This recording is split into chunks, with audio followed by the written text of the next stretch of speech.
Vamos a hacer una presentación acotada respecto a la propuesta de 40 horas, principalmente basándonos en 5 puntos centrales: la productividad, la tasa de crecimiento en relación al PIB y las horas trabajadas, esto también entendido como la tasa de ganancia, el trabajo no remunerado, indicadores de pobreza de tiempo en el país a partir de distintos datos estadísticos y distintas conclusiones en torno a la suficiencia y la redistribución del tiempo, en torno principalmente guiadas por el trabajo socialmente necesario y algunas propuestas para avanzar a nivel macro en no solo establecer una jornada más reducida de 40 horas, sino que también cómo avanzar en la conciliación real del tiempo, cuestiones que principalmente las compañeras de la Confederación de Ranquil ya mencionaron y los compañeros de la Confederación Bancaria también. Cuestiones fundamentales es comprender no solo la tasa de crecimiento, sino que la tasa de ganancia del capital sobre las horas de trabajo de los trabajadores y trabajadoras. Este estudio... Ay, no me sirve el puntero. Ahí sí. Este estudio es una figura que está basada en una de las últimas publicaciones de uno de nuestros compañeros en Fundación Sol, que analiza las dinámicas principalmente de las ganancias desde 1985 hasta el 2018, en donde se expresa una curva de crecimiento importante en torno a la productividad del país si observamos la relación del Producto Interno Bruto junto a las horas trabajadas. Entendiendo, por tanto, que la productividad la vamos a definir en relación al total de valores de usos creados en una economía y el tiempo necesario de trabajo para producir estos valores de uso o mercancía. Por tanto, la productividad aumentará y aumenta, como lo estamos viendo desde los 80 hasta ahora, si en una economía la fuerza de trabajo es capaz de producir más valores de usos con los mismos recursos. Uno de esos recursos es el tiempo. Por tanto, comprendemos que la productividad durante las últimas décadas ha aumentado de manera ostensible si entendemos la productividad, insisto, en relación del Producto Interno Bruto junto a las horas de trabajo. En este mismo estudio lo que podemos observar es la tasa de ganancia del capital. En la tasa de ganancia del capital lo que observamos es principalmente las horas de trabajo para el capital y las horas en beneficio del salario. Bueno, en el resumen está citado el estudio para que la subsecretaría y el ministerio pueda profundizar en él, en donde se establece que de las 8 horas de trabajo asalariado de los trabajadores y trabajadoras en Chile, 5 horas van en beneficio del capital, o sea, de principalmente la propia acumulación del capital, y solo 3 horas van en beneficios del salario. Este estudio lo hicimos a partir de distintas encuestas y los datos provienen principalmente de 3 fuentes: las cuentas nacionales del Banco Central, la encuesta nacional de empleo y las encuestas de empleo y desempleo del Gran Santiago, también en el periodo de 1985 hasta el 2018. ¿Por qué nos parece interesante comentar este estudio en particular? Es porque lo que observamos es que aquí hay un empobrecimiento en distintas dimensiones de los trabajadores y trabajadoras. No solo estamos hablando de una apropiación del plusvalor, sino que estamos hablando también de tasas de ganancias increíbles en los bolsillos de principalmente los empleadores, empresarios, etcétera. Insistimos, hay una diferencia importante entre que las 8 horas totales de trabajo en un día, 5 horas vayan en beneficio del capital y solo 3 horas vayan en beneficio de los salarios. Además de eso, además de lo que hemos hablado de la productividad en el mercado y en lo que podemos hablar de productividad visible, existe el otro trabajo, principalmente el trabajo de cuidados, el trabajo doméstico no remunerado, en donde lo que se ha estudiado ya durante las últimas décadas es que hay una transferencia directa de costes desde la esfera productiva hacia la esfera reproductiva no remunerada, en un beneficio económico principalmente para la propia reproducción de la vida, y en ese sentido se basa en la utilización del trabajo gratuito principalmente de las mujeres.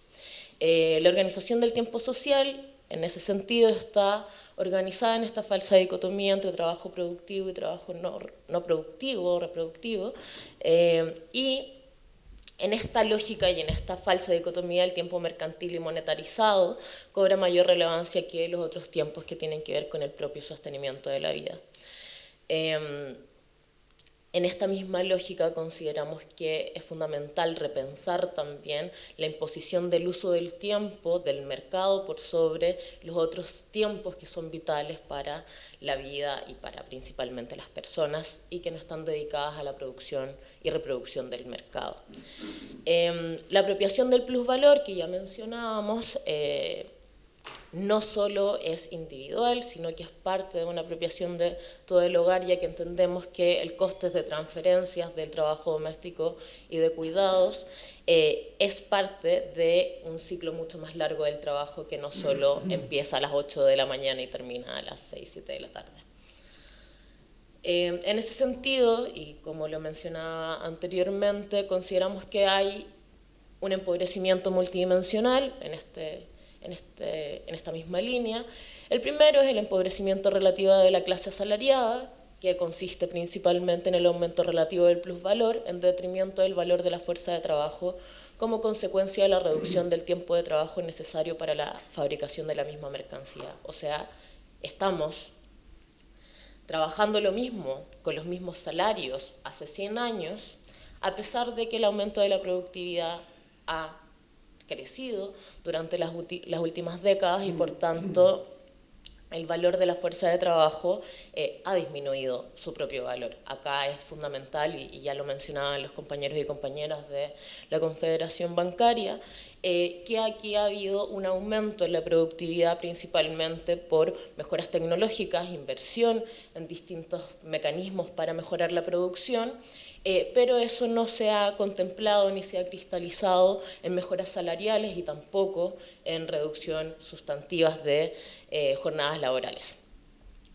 En ese sentido también consideramos que no solo está el empobrecimiento relativo de la clase asalariada, sino que también un empobrecimiento en la dimensión del tiempo, que la vamos a entender como la insuficiencia o escasez de tiempo disponible por parte de las personas para descansar o disfrutar del ocio debido a una carga excesiva de trabajo, sea remunerado o doméstico.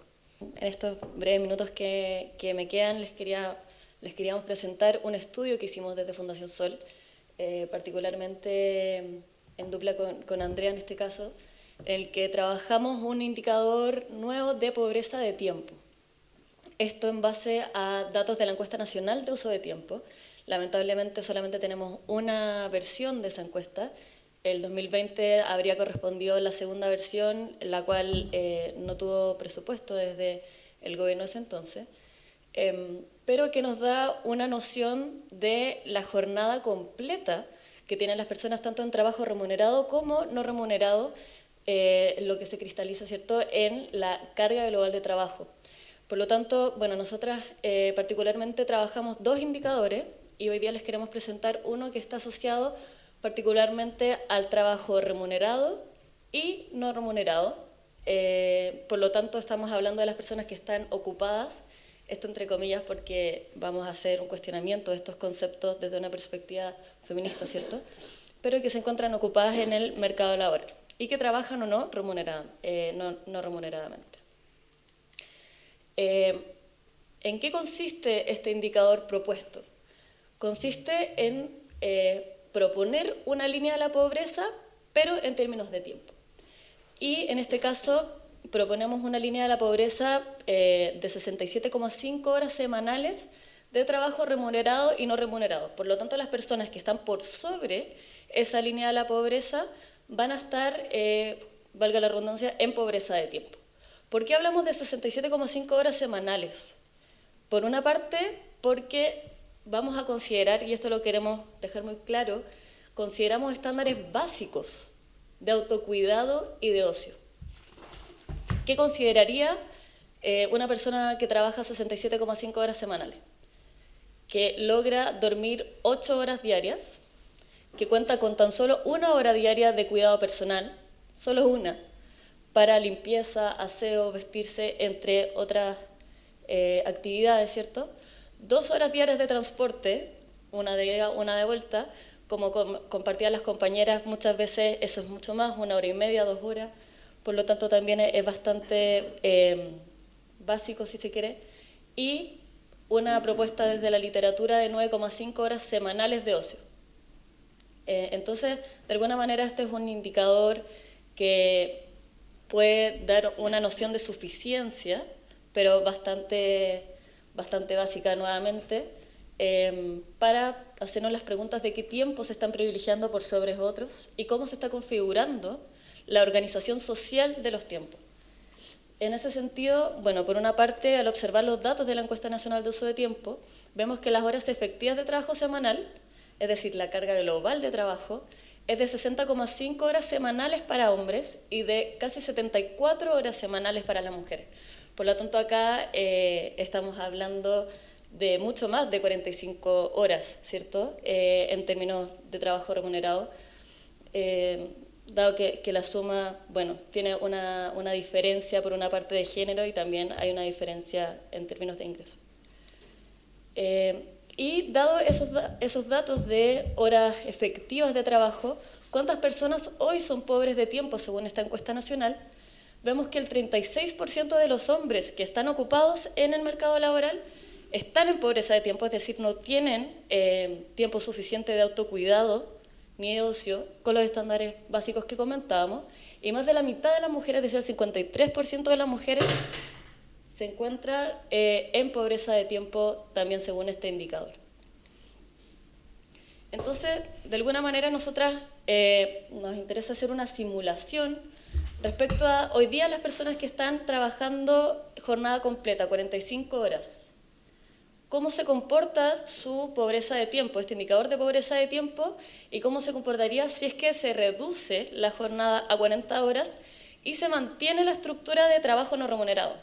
Esto es un supuesto más bien conservador, porque sabemos que muchas veces cuando se reducen las jornadas laborales, el trabajo dedicado a los cuidados y a las labores domésticas aumenta. Pero acá, de alguna manera, vamos a suponer conservadoramente que la estructura se mantiene. En ese caso, pasamos de hombres que trabajan 45 horas semanales, hoy día presentan una pobreza de tiempo de un 26%, y eso se reduciría, pero seguiría existiendo un 21% de hombres que estarían en pobreza de tiempo. Y para las mujeres, por supuesto, la situación es mucho más dramática, en el que las mujeres que trabajan hoy día remuneradamente 45 horas presentan un 59% de pobreza de tiempo. Y eso se reduciría, pero seguiríamos hablando de que la mitad de las mujeres que trabajan jornadas completas estarían en pobreza de tiempo. El total es de un 40 a un 33%. Por lo tanto, poder observar de una manera más integral la pobreza, ¿cierto?, en términos monetarios, pero también en términos de tiempo, nos permite observar hacia dónde avanzar en términos de política pública. Observándola, esto lo voy a pasar rápido, pero en el fondo, si hacemos esta misma simulación de mantener la estructura de trabajo no remunerado y decir, ok, de las personas que hoy día trabajan en jornada completa, dijimos que era un 40% que está en pobreza de tiempo. Si es que la jornada laboral semanal pasara a 40 horas, vemos que en la última columna el 33% de esas personas seguiría aún en pobreza de tiempo, que era la mitad de las mujeres, ¿cierto? Si se pasa a 35 horas, existiría aún un 25% de pobreza. Si se pasa a 30 horas, es un 20% de pobreza. Es decir, acá tenemos por una parte una situación muy crítica de uso de tiempo, tanto para lo remunerado, ¿cierto? Pero también nos da se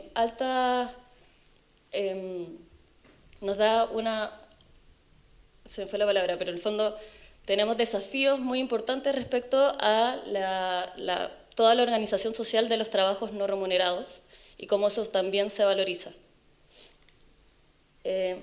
Y también terminando haciendo un ejercicio de cuántas horas serían suficientes desde esta perspectiva. Si usamos los mismos datos de la Encuesta Nacional de Uso de Tiempo, vemos que las personas que hoy trabajan 45 horas semanales y están en pobreza de tiempo, trabajan, por definición, 45 horas remuneradas, y en la semana trabajan en promedio 44 horas no remuneradas, es decir, casi 89 horas totales en carga global de trabajo. Por lo tanto, para alcanzar esta línea de la pobreza de 67,5 horas, si mantenemos nuevamente la estructura de trabajo no remunerado a la semana, se deberían trabajar 24 horas remuneradas para que no estuvieran en pobreza de tiempo. Esto hablando desde una perspectiva de suficiencia en términos de ocio y en términos de autocuidado. Por lo tanto, claro, se tiene que avanzar en una reducción de jornada laboral, pero también tenemos que hacer un cuestionamiento del uso de tiempo acá, ¿cierto? De las horas no remuneradas, porque la situación es bastante crítica, entendiendo lo exploratorio que puede ser este indicador de pobreza de tiempo.